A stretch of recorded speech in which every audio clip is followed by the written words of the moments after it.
The objective: to deliver the NBA to you like no other. News, play breakdowns, power rankings, storylines you never hear talked about anywhere else. It's all straight shots here, fired by straight shooters. S and Gun. This is the Objective Basketball Podcast. Hello and welcome to the Objective Basketball Podcast, the finale of season 1, if you will. This is the end of Succession. No, it's not really the end of Succession. There's more coming your way, ladies and gentlemen. But thank you very much for tapping into the Objective Basketball Podcast. If you're listening to this in summer, I suppose you are a basketball junkie like moi or like Lauren, desperately looking for some content while you were driving, while you were listening, while you were doing something. I know I am like that, because I have been driving a lot recently, just a lot. And I've just needed podcasts to fill up my day. So thank you very much to everybody who has tuned in this season, throughout the season, everything that you guys want to do to support us and support what we've been doing. It's genuinely appreciated. Ladies and gentlemen, get in the game. Make your next bet with Sports Interaction. Bet before the game or live and play on all your favorite teams' matchups. Head to sportsinteraction.com/SDPN or download the app to get started. 19 plus, please play responsibly. Lauren, before we start this podcast, before we go into the topics of the day, we have a mailbag segment towards the end of the show. I want to bring to the forefront, I guess, the Bronny James situation report that happened earlier this morning that said that Bronny James, during a practice, suffered from cardiac arrest. He was then treated at that moment, and he was taken out of ICU as well. He's in stable condition now. This is obviously something that has sent shockwaves around the NBA, around the basketball community. Bronny James, obviously the oldest son of LeBron James, a potential draft pick in the 2024 NBA draft. He's headed to USC next year. And while all of that is now, sort of put in question, I think first and foremost, it's a very humbling and haunting thing to think that, a kid, an 18-year-old, 17-year-old kid can have a heart attack and potentially die on the court. It's just such a scary situation to even imagine. I don't have children, but just to imagine having children and thinking of that, it's terrifying. And I all the best wishes to LeBron, the family, and anybody who is a supporter of Bronny James, because I was shocked when I saw that this morning. Lauren, how about you? Yeah, I mean, I was shocked as well. It was one of those things that you're like, is this a real headline? Because it seems to come out of nowhere. And it's a really scary thing, because we see, I mean, not just basketball, but we see these professional athletes in just like picture perfect health deal with very serious medical issues from time to time, and it's really alarming and scary. And so it's one of those things that personally I don't know a whole lot about from like a scientific medical perspective, and so you kind of just wait and hear and read as much as you can to catch up with what's going on. But it's very scary stuff. I'm glad that the news that we got was that he was okay, and it wasn't just, oh, this just happened. Hey, Lauren, Did I lose you guys? Yeah, we lost you. Just from I'm not a medical expert, if you want to jump in. Okay, great. Okay. Yeah, I mean, I'm not a medical expert. It's very scary stuff. Obviously I was relieved in the sense that the news that we did get was, okay, it happened, but he's okay. Because if it was one of those things, it's one of those things that when it happens and you don't really know where it's going, that's when it's that much more scary. And so I'm glad to hear he's okay. I hope that he, recovers well and everything is good with his family, because that is terrifying stuff. It is. And I see online, the conversation is going in a lot of weird and different directions, things that just like, if that's the first thing that pops into your mind when something like this happens, shame on you, people considering the draft, talking about, different other things. I think that's just ridiculous when you're thinking of something like this. This is a 17-year-old, 18-year-old kid who had his life ahead of him and now might be dealing with some kind of whatever it might be. Hopefully it's nothing too serious. Hopefully his life gets back on track. Hopefully for their sake, for their family's sake, everything gets back on track. But it's terrifying. And like, again, you just all the best wishes for everything that's happening in the James household right now. Yeah. Some other news that also happened in the NBA world, probably something that sent shockwaves in a different manner, was the Jaylen Brown extension. A 5-year, Yep. $$$304 million contract. Whoa, that is a lot.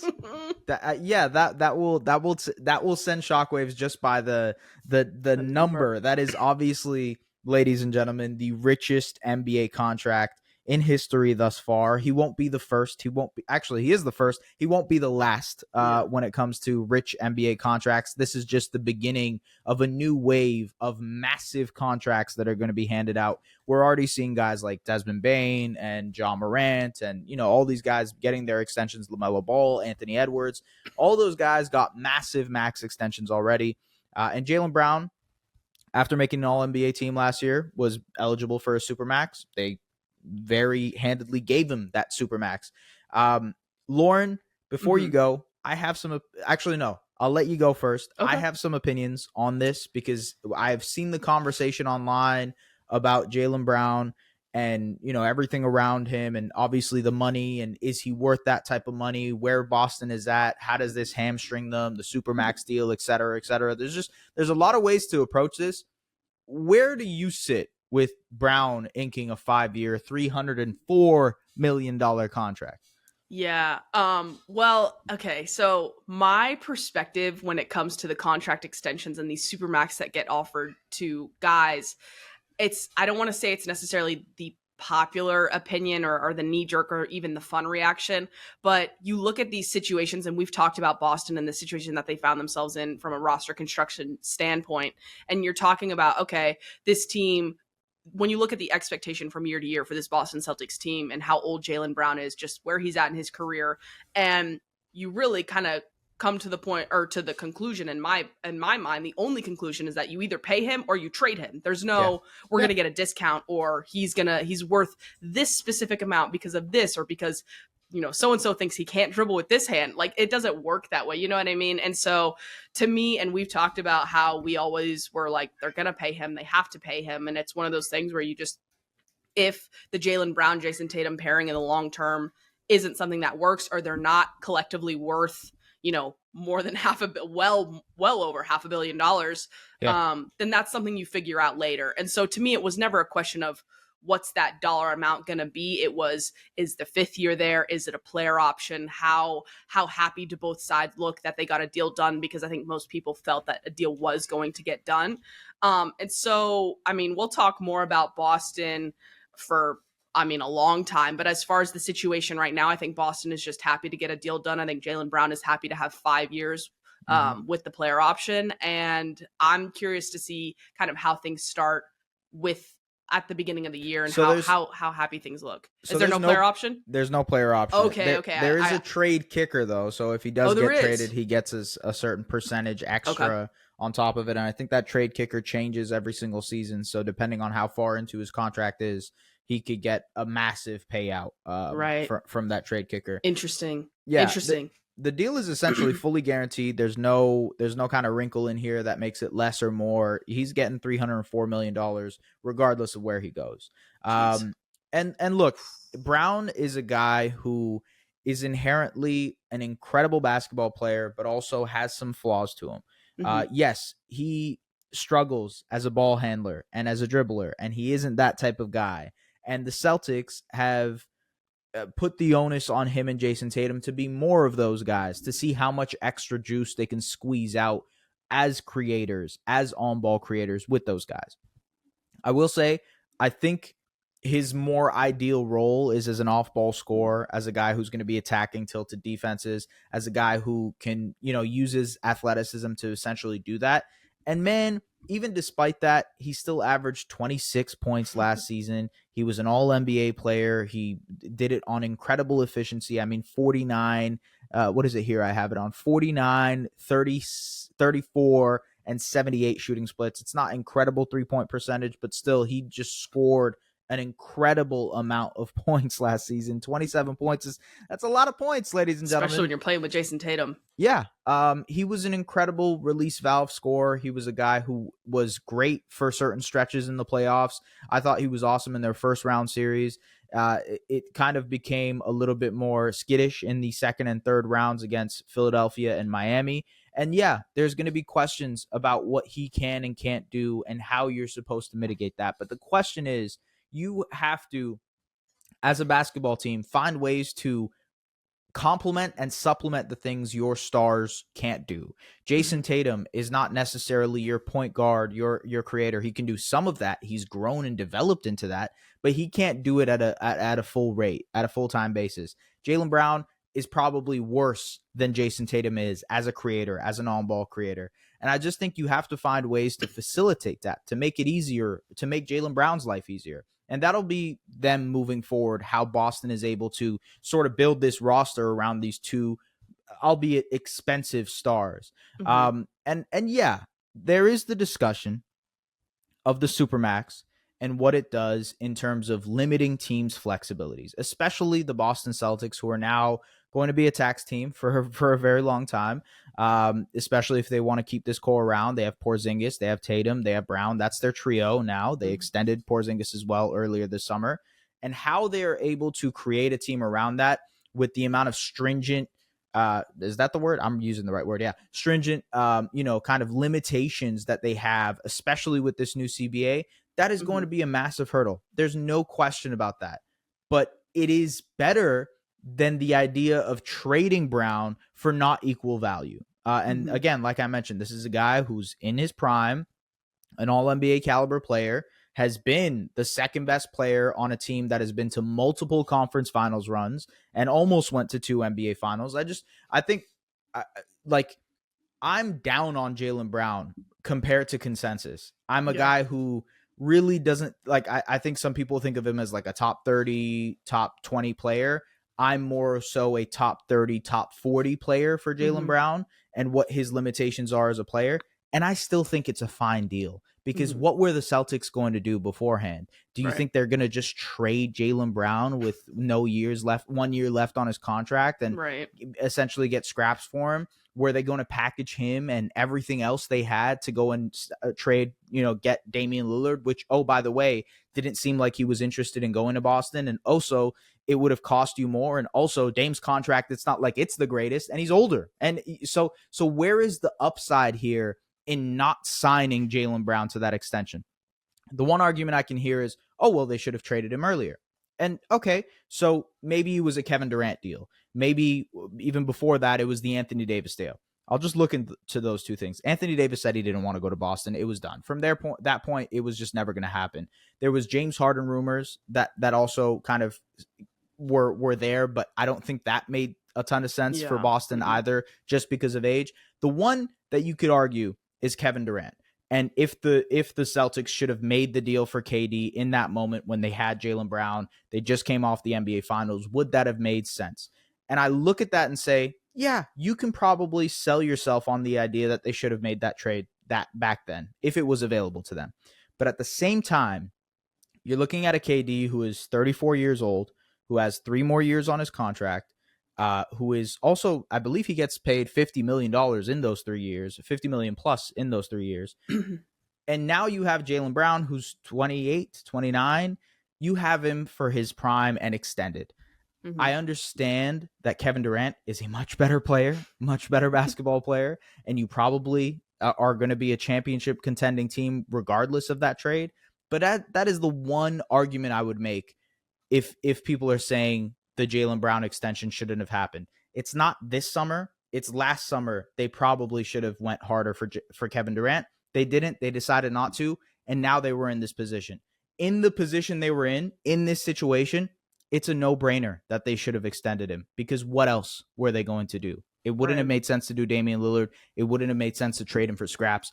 It just doesn't make much sense to me that people are mad at this deal. I think it was something they had to do.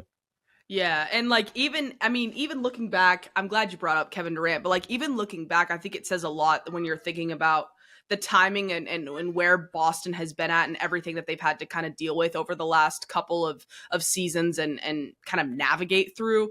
The whole the majority of people are not looking at Boston saying, oh my God, why did you not trade for Kevin Durant? People aren't really having that conversation. Yeah. It's a reasonable conversation, and there's a conversation to be had there. But I think because people are not having that conversation, that says a lot about where people thought Boston was at and where Boston felt they were at. And so I think the Kevin Durant, what if scenario is definitely really interesting as far as well, that might have just been what you should have done if it was really about getting Jason Tatum to lead you to a championship and what have you. But I think with Jaylen Brown and kind of moving forward, they're in a position right now where you've got two really, really solid kind of, I don't want to say the 1A, 1B. I'm kind of over that. But they're two wing stars. Let's just call them that. And whether that works, whether it doesn't work, we'll have to wait and see. But I agree. This was always going to be the move, and it's about how you fill in the gaps around it. And even though people had a lot to say about Jaylen Brown's performance in the playoffs and the Celtics ultimately falling short, even our number one criticism wasn't necessarily Jaylen Brown let the team down. It was they significantly need the playmaking. They need to fill this role. And so it'll be about what they do moving forward. And so I think this is the first box kind of headed in that direction, and we'll see how KP looks. So I'm interested. I'm interested, but Boston, I think, has a lot more to figure out than maybe some realize. Yeah, it's championship or bust with this team, and it's been championship or bust for this team for the last 2 seasons. They made it to the NBA Finals a couple seasons ago. The expectation was for them to win that NBA Finals. They made it to the Eastern Conference Finals last year, lost to the 8th seed. I think for most people, that was a disappointment. And I expect that continues every single year that Jason Tatum and Jaylen Brown are on the roster. It is going to be championship or bust. And I think, whether that's fair or not, I think they have built themselves up to this point. That is the expectation they have every single year going in. They are supposed to have long playoff runs that result in potentially an NBA championship. We'll see. I have a lot of questions about the Celtics too, especially when it comes to diversity of offense. There's just tons of questions there, and I'm kind of wary about how the Porzingis fit is. But again, folks, we have a lot of time to discuss that. We have season previews that will be coming your way in September to discuss the Celtics, to see, how things are going to look realistically moving forward with that Celtics team and all 29 other teams. But we kind of I posted saying, hey, just send us some questions. All right. This is our final episode of technically season 1 of the Objective Basketball Podcast. So send us some questions. We'll answer them regardless of what they are. Okay. And we got some questions, Lauren. We got some pretty good questions. I will start this first. We had Omer Osman. Omer Osman said, what would be considered a success / failure for the upcoming season for the Raptors and for the Mavericks? I'll just say really quickly, as a Raptors perspective, it's hard to assess this situation without the knowing what happens with Pascal Siakam. I think a success would be not letting the pick convert to the San Antonio Spurs is what I would consider a success. If the Raptors are able to convey that pick and not have to worry about pick protections moving forward in 2025 and 2026, and the pick is just San Antonio's regardless of it, I would say that is a success. So that's where I would land on that situation. Although there is an argument that the Raptors could be so bad that they would never have that pick convey. So that's my definition of success and failure. We have to see what happens with Pascal Siakam. Lauren, success and failure for the Mavs. Oh man, well, it's tough. I'm gonna have to steal the Daryl Morey quote where he said, you can't, I'm not going to get the exact quote right, but something along the lines of, you can't judge the roster too much in July. And I think that's exactly where the Mavs are right now. So it's hard to necessarily predict or assess their exact trajectory or where they should be. But I think the Mavs are looking to get out of the first round. If they figure out and find their true answer to that starting 5 center position, that changes a lot for them. I think the sky is the limit in their minds if they get that starting center.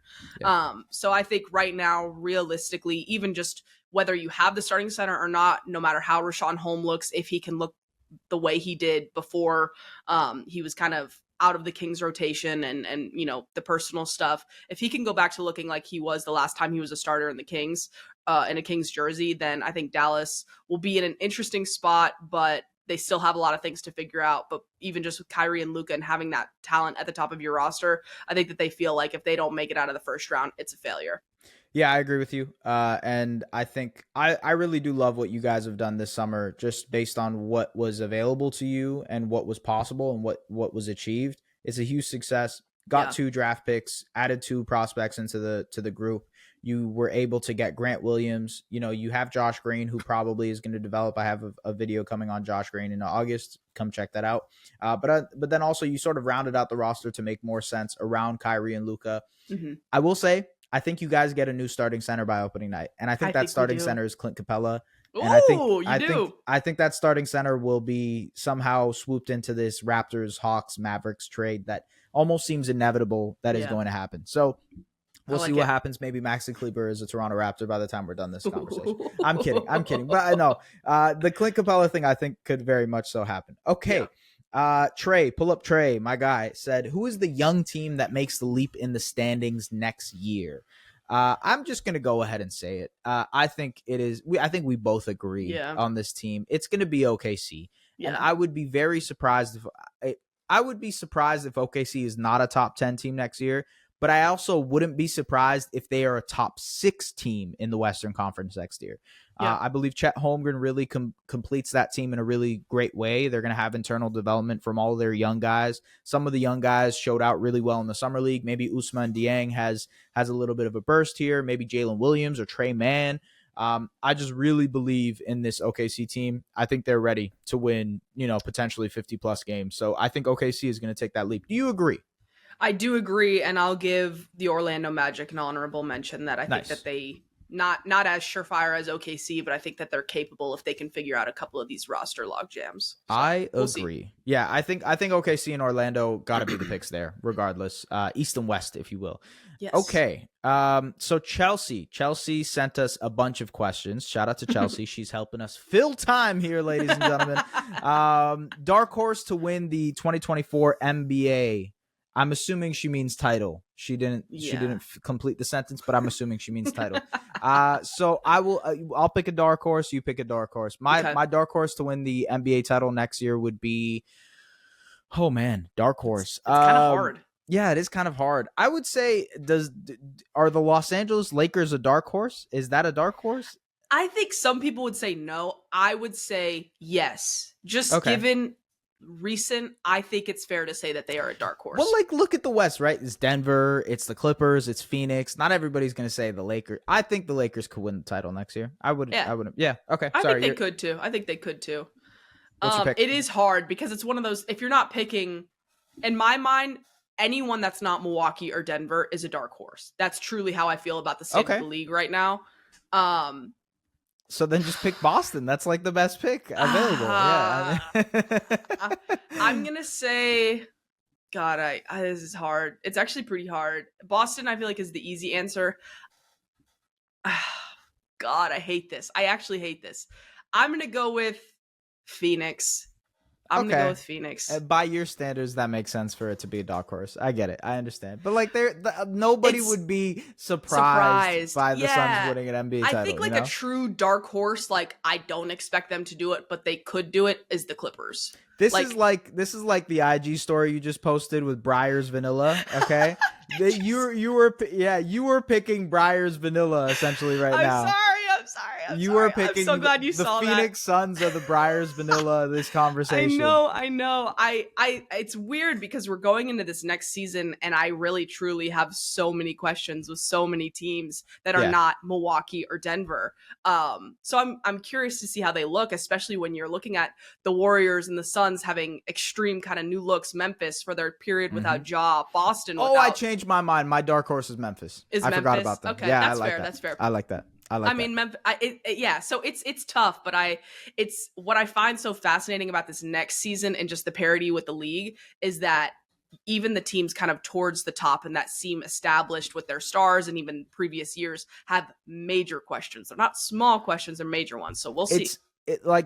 And we're going to I feel like that will be a thing for the next 5 or 6 years, just Yeah. because of the way Natural. the CBA is built. Yeah. There's going to be parity. You can't spend tons and tons of money anymore. I mean, we're going to see it with the Celtics in the next couple of years. It's like Jaylen Brown, Jason Tatum, and who else? Like, who else are they going to be able to, essentially keep? And I think that's really important moving forward. There's going to be some head honchos, but then there's also going to be the Briars Vanillas of the world. I'm so glad you saw Classic choice to go to. Okay, yes. Chelsea still continues with the questions. It is actually a direct question for you. If S was going to be the guy in the mascot for any NBA team, which mascot would he be? I saw this. So let me just take a quick look because I gotta come up with it's gotta be a good one. It's gotta be a good one. Oh god, okay. I would give you, you know what I'll give you? I will give you the Nuggets mascot because you have the high Rocky, because you have the high energy. You're always prepared. Hell yeah. I think you're Rocky. I really do. Do you know the video of Rocky being taken down and he's passed out? He was supposed to do a stunt. Yeah. I did hear about. Is that the real you? The real S? That is the real me. Yeah, I was in that suit actually. If anybody asked me to, I'm not Tom Cruise with the stunts. I don't think I can do it. God, some of these mascots are incredible with the stunts that they do. I don't know how they do it. Like the Raptor, he does some incredible stuff. Oh, really? Time. Yeah, I haven't seen it. Okay, Chelsea, we'll get back to you on the questions here. We have some other ones that we got to answer. Love said, do you trust the Raptors with the rebuild? Quick answer, no. Long answer, yes, I do. I'm just kidding. I'm being harsh on them. No, I think, look, man, the Raptors, as much as people on Raptors Twitter will not give the benefit of the doubt to the Toronto Raptors situation, I think regardless, they do have an out. And that is, Scotty Barnes, that is Precious Achiuwa, that is Grady Dick, Gary Trent Jr., OG Anunoby, these younger or young guys that they're trying to develop and build around. Being able to keep those guys long-term is the crucial aspect of this next stage moving forward. Signing OG Anunoby to an extension, that's going to be a massive part of what happens next. And in terms of trusting them to rebuild, you have to really trust them to draft well, is my opinion. And so the last couple of years, their draft picks haven't really panned out the way they wanted them to. Although I do like the Christian Coloco pick and obviously Grady Dick, but we'll see. I think the Raptors and the Raptors front office has built a level of rapport, a level of goodwill, if you will, for people to be able to give them the benefit of the doubt. Since 2014, they've had a pretty spotless record. It's just the last 3 or 4 years, it's been very unconventionally poor decision making. And you wonder what that is attributed to. I would love to find out what that is attributed to, but I think I'm going to go ahead and lean yes, because I would give them the benefit of the doubt here. Are you still, before we move, are you still kind of on the they will trade Pascal? You feel pretty. Yes. Yeah. Okay. I'm also like, I think it's just inevitable. Like I'm every day before I wake the season up, starts, there's no. Okay. Yeah. All right. Look, just checking. I wouldn't be surprised if we get a contract extension and they think about this as like a next summer type of thing. It wouldn't shock me.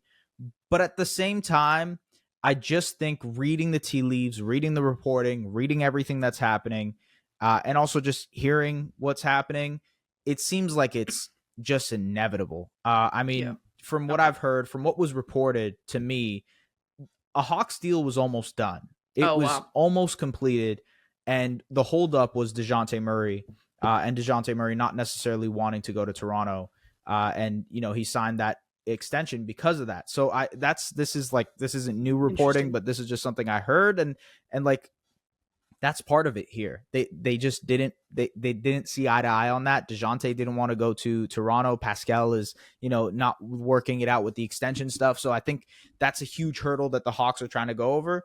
We'll see what happens. I think a trade happens inevitably, though. Okay. And I think it'll be Atlanta. That's probably where I'm leaning here. Anyways, okay, let's see what else we got. So Chris LeBron, Off the Ball podcast, he said, should the Knicks stay the course or should they go all in on the next unhappy star?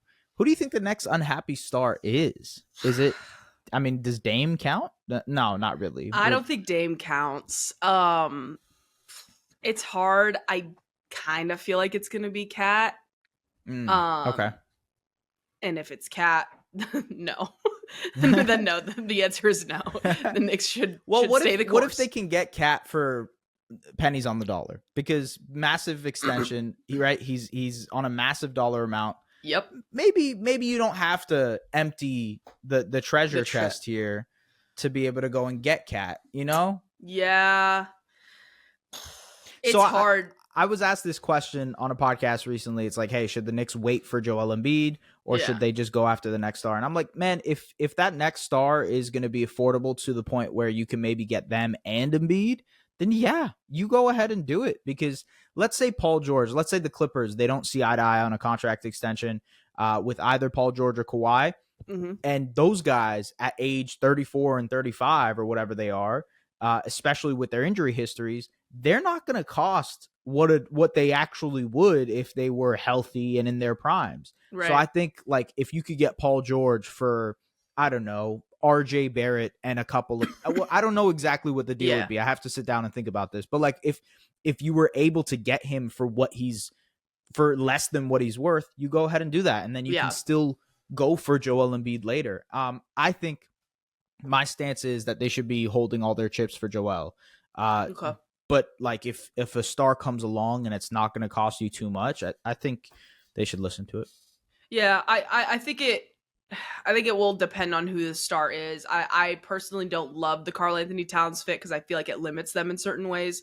But if Paul George comes available, I mean, even like I don't want to say lesser tier stars, but I think that there are several guys that could come available that you're like, oh, well, how much would it really cost? And I think that the answer is, especially with the way the market is shifting a little bit, especially with the new CBA, I don't think it's necessarily going to cost you ever, like no matter what star it is, that it's going to be your whole treasure. And at that point, then yeah, if it's not someone that you have to you then become very limited with the versatility in terms of lineups that you throw out there, then yeah, I would say go for it.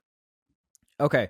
Dan from Hardwood Knocks. I was just, this was the podcast I was on when we talked about this Embiid situation. He said, this is clearly too mainstream, but who are you taking for the next 5 years? Ochai Agbaji or AJ Griffin? Again, Utah Jazz guard versus Atlanta Hawks guard. I'm going to go ahead and lean AJ. I think he has shown more on-ball juice than Ochai. I think Ochai right now is very much so a 3-and-D type player.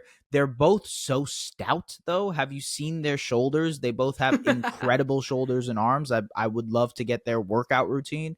But I'm going to lean AJ Griffin. I think AJ just has more star upside compared to Ochai. Where do you lean? Yeah, I think the key word is definitely upside. I think right now I am a big believer in Ochai. So he's one of those guys that I refuse to count him out. And it's still obviously very, very early, but even down the line, if he doesn't hit that jump, I probably still would not sell my Agbaji stock. But I think as of right now, in terms of what we've seen, the impact and how he's been able to really carve out a spot in a rotation on a team that's trying to be competitive and trying to go the distance, as opposed to a team that's maybe a little bit more in the retooling state. I think that for those reasons, I got to kind of go with AJ there. But again, I do love Agbaji. Yeah, and I think just like as a side note, the Jazz just have a load of talent, and I'm so excited to see how that all looks. Like Keontae George, they have Bryce Sensabaugh, obviously Ochai, and then the whole Walker Kessler, Lowry Markkanen, like how those guys develop will be very, very, very interesting. Mm-hmm. Okay. Rob Fritz, my guy, he asked a bunch of questions, so we'll tackle these one at a time. Which teams will you watch the most next season? Okay, so you guys know we're obviously both going to watch the Mavericks and Raptors heavily. These are the teams we cover. But I think 2 or 3 teams that are I'm probably going to keep a big eye on or focus on a little bit more. The San Antonio Spurs, just because of Wemby, but I'm really interested in the Vassell and Keldon Johnsons and Sohans of the world. I'm interested in the Houston Rockets too, at least at the start of the season. I think I'm excited to see how they look. And the Oklahoma City Thunder. I think that just because of Chet Holmgren and how they're supposed to look, those are probably the 3 that are going to see an uptick in the amount of games I watch for them. How about you? For me, definitely the Pacers. I'm struggling. Struggling to really pinpoint where I see them their true trajectory. So I'm excited to see a lot of their guys and what they look like as a new kind of different identity group. Also Charlotte, because I have just about as many questions as you could think of on Charlotte and what they look like and fair enough how many games they can and will win. Last one, let's go back over to the West. I'm gonna go with New Orleans because again, the more questions I have, the more likely I am to watch. And there are, I mean, the teams that you named are going to be fun and young. Did I say Detroit? Actually, sorry, New Orleans, you're out. I'm going to go with Detroit. Some Pistons games too. I'm going to say Detroit. Sorry. Yeah. I like Detroit. I think that was a team that I was ready to watch a lot last season, and then Cade got hurt, and I sort of just stopped watching as much as I wanted to. But Pistons people know they got a supporter in me, so I love what they got building over there. I'm excited. Me too. I love watching young teams. Maybe not Charlotte for some reason. I'm not compelled. I don't know what it is about the Hornets. I'm really not. I'm not. I'm like, okay, how many games is LaMelo going to play? Is James Bouknight?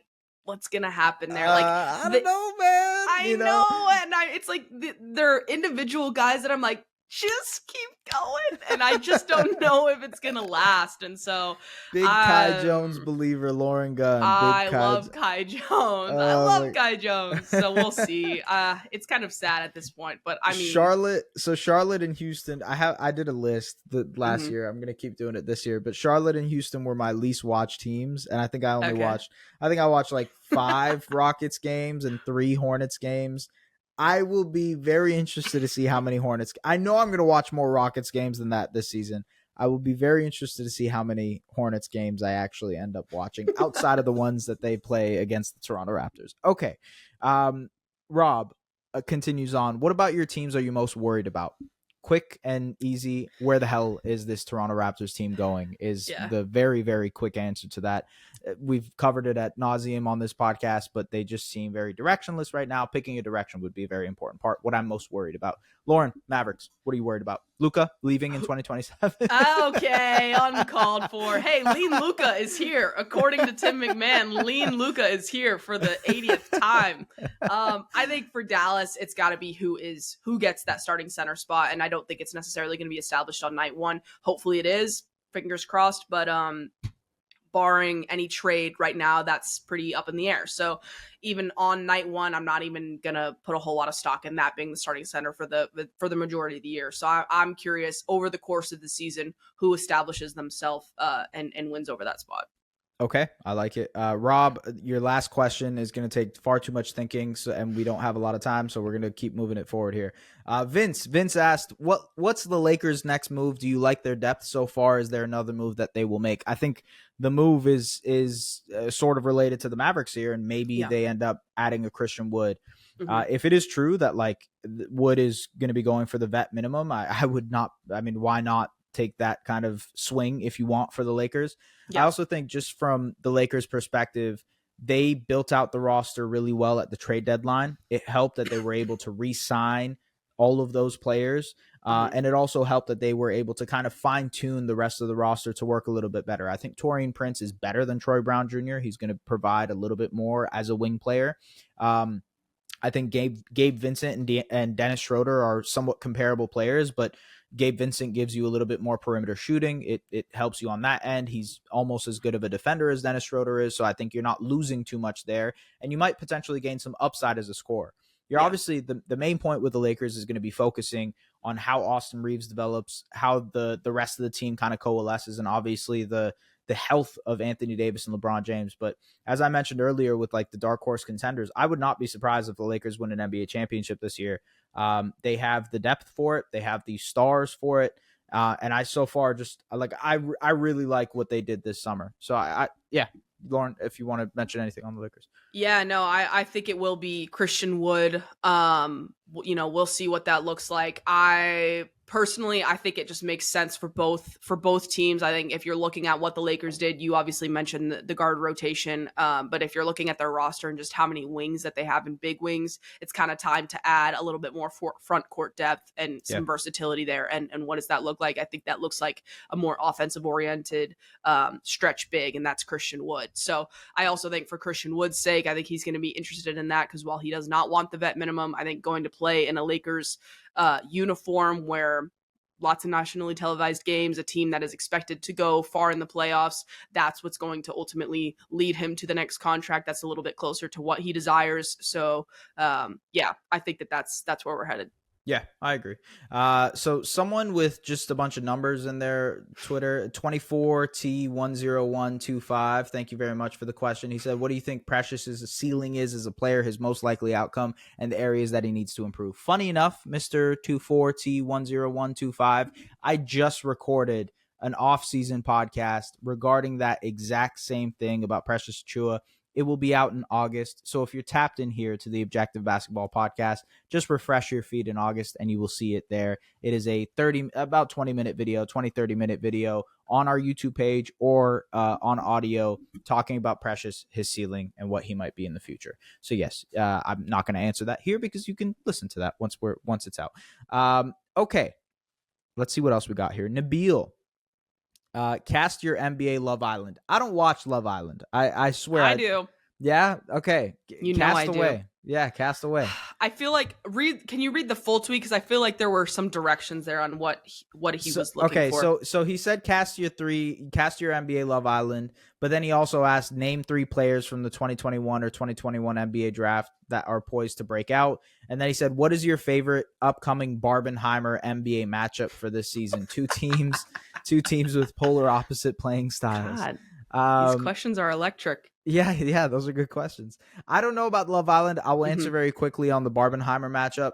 I think like the Barbie, me being excited for a movie team would be OKC. I just really am excited to see how they look next season. I think that I'm going to watch so many OKC games next year. And yes, that would be my Barbie team. The Oppenheimer team, a team that is very contrasting to what they are in general. I'm going to say the Houston Rockets, because it just seems like chaos, and that's what Oppenheimer really is. It's about inserting a nuclear bomb, which is Fred VanVleet, into the Rockets front office. And I'm kidding. I'm playing around. But yeah, I think that would be an interesting matchup. I'm not sure if I answered that question properly, but yes, that's my thing. Are you done with your Love Island casting? I'll give the Love Island a crack because it's tough, like how many people we're going to include in there, but I think it's really for the chaos. So I would go with, let's see here. I would go with Joel Embiid, James Harden. Okay.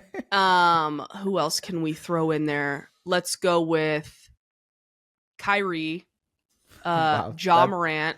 This is just an insanely toxic and that's chaotic. And then let's go with just one more. Let's go Zion. We'll go Zion.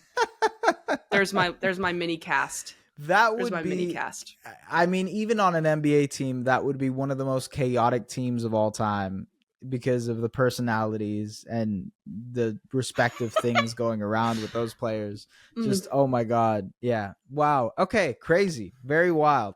Thank you, Nabil, for answering and asking us a question. Awesome. Okay. Let's get back to some fun stuff. Chelsea, we'll get back to your questions. She said, most controversial food take. What is your most controversial food take? The one I will say, apparently it's controversial because everybody I ask is like this. I like pickles on burgers. I am a pickle on burger person. Everybody I ask is like, no, I would rather not have a pickle on the burger. So I'm going to go ahead and say I am a pickle on burger believer, advocator, if I will. Yes. I like it. Oh, I have one. Oh, I was thinking about it when I saw this tweet. I was like, oh God, I'm not going to be able to come up with a good one. Don't judge me for this. Do you know what Arbys is? Yeah. I am an Arbys fan. You're a fan. Okay. And people, I have seen so many tweets. How is Arbys still in business? There is not one person in the drive-thru. There is. It's me right here in Austin, Texas. It's me. And I'm a fan. I had Arbys once and I got a stomach ache. maybe I was ordering the wrong thing. I don't know. You were. I don't know. But the curly fries are good. The curly fries are good. I will agree with that. Okay. She also asked which WNBA player do you think could seamlessly fit into the NBA and which team? I feel like Asia Wilson is the That's a good one. Immediate answer that comes to mind. What team she would fit on, I have no clue. I mean, I just think like you could throw her on any NBA team and she would be incredible, you know? Yeah. My mind immediately went to the Sabrina Steph shoot off conversation. That would be fun. That would be fun. I would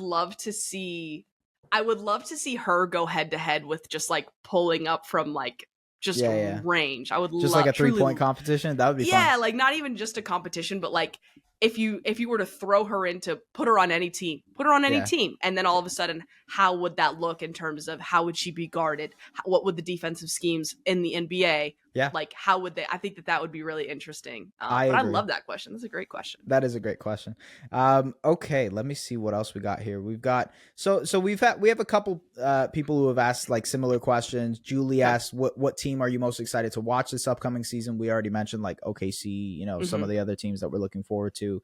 And then we have Kai who said, "Which young core are you taking for the next 5 years?" Well, you know what? Kai, listen to the last podcast. That's what I would say to that answer. Go ahead and listen to me and Alex's podcast with Lauren. We talked about 5 cores. We talked about 8 young cores that we would talk about. Sorry, Kai, I love you. Okay. Samson, final question of the day. Samson asked, would you rather, and this is funny because Samson was doing a mailbag podcast and I asked him this exact same question. So he's now asking us. Okay. Would you rather be locked in a cage with a Komodo dragon, 50 tarantulas, or a 12-foot venomous snake? You know what a Komodo dragon is, right? Yeah. Oh, yeah. And that is not my answer. Absolutely not. Under no circumstance. They are also venomous, by the way. They're also huge. There's just no way. They're also massive, yeah. Honestly, I would probably go, how long? 12 foot, you said, snake? 12 foot is pretty long. I'll probably stick with the tarantulas. I'm not messing with a snake. Absolutely not. Yeah, you know what? When I first made this question, I think I didn't realize how big a 12-foot snake really is. Was that your answer?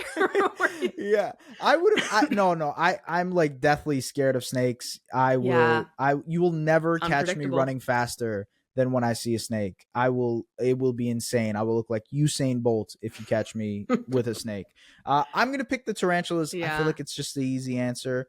You know, even though tarantulas are venomous and they're massive, I feel like, I could get away with beating some tarantula ass. It's 50 though. 50 tarantulas. That's a lot. How big's the box? How big's the cage? Yeah, exactly. If I'm in a cage like Fear Factor style, I don't know. Oh, man. Hell no. I'm sorry, but yeah. The thing that freaks me out is like how many. That's a lot to deal with. That's a lot of legs. That's a lot of eyes. So I'm not huge on that. But when you're talking about the sheer size of the other two, absolutely. Oh, right. I forgot about the eyes. I don't even want to think about it. Change the subject. I can't even think about the eyes. Oh man. Okay, look, we're done here, ladies and gentlemen. This is the Raps. That's the final question that we have for the podcast. Thank you to everybody who sent in questions, mailbag questions. We appreciate you guys. Hopefully we'll be able to do some more of these more interactive podcasts next season. Again, we really, really appreciate everybody who has tapped in. This was our first go, me and Lauren's first go at doing something together on a podcast level. It was a blessing to be able to do this with you, Lauren. It was awesome too.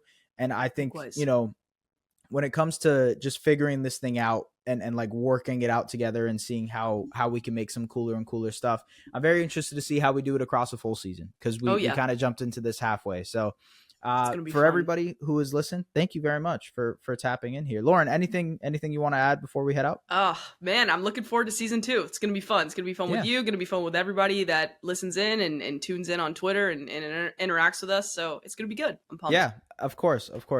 So thank you, I guess, for the final time this season until September. Again, stay tuned in.